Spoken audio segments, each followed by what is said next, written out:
सो भाई मैंने केमी अच्छा आपण मैंने आई होप कि समस्त भल थे। तो मुझे बारियाड़ बुलवाक आसती आमर मु गाई धुनी गौड़ जड़े आसूँ तो मुझे देखा आसती से गौड़ आसी ना नहीं तो आसी ना तो मु घर को पलैली।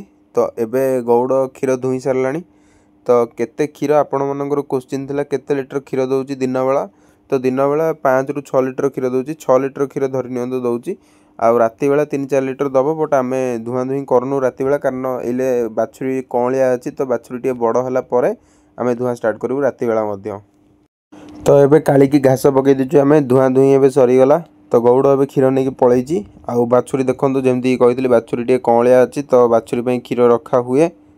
तो राति बेला भी आम से न धुईकी बाछुरी छाड़ी दो दिन बेला टोटाल सब जी हुए सब धुई दो। तो आउरी घास पड़गला एबे काली घास खाइब। घास खाई सारापर पानी आसिक मुझे देवी 12:30 गोटाए बेलू। तो देखो सी तो तार पीवा चलैची आ।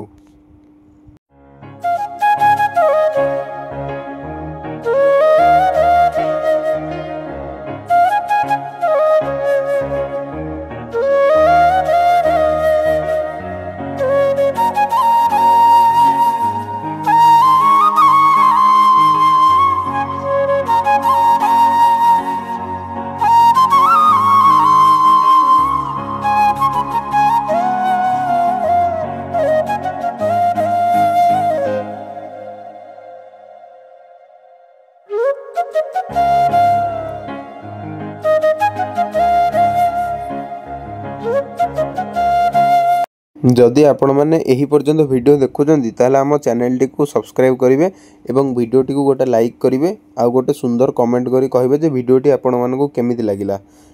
तो देखंतु आमर नंदी जो बाछुरी से पीऊँची तो भीतर पटे आमर ये घास खाइबा सामग्री सब थुआई से चोकड़ नंडी आ भीतरटा आउ टिके पूरा सफा हे। तो आउ टिके पूरा सफा हे यहाँ। तो देखंतु रंजुआ काली से खाऊँच ये बाहर पटे आ बाहर पटर पाग देखो वर्षा पाग भाया अच्छी आउ पूरा बारीपटा पूरा ग्रीनरी अच्छी देखिपे आपण मैंने सबुज सबुज घास सबुज गछ देखो आ से गचर आतापी होती छोट छोट जोटा कि आपण मैंने देखिपे।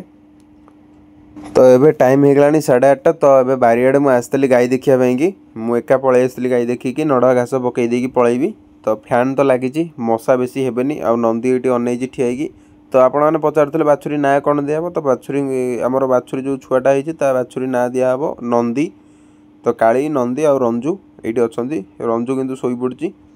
तो टी गुहालटा सफासफी भी हम से काली हम।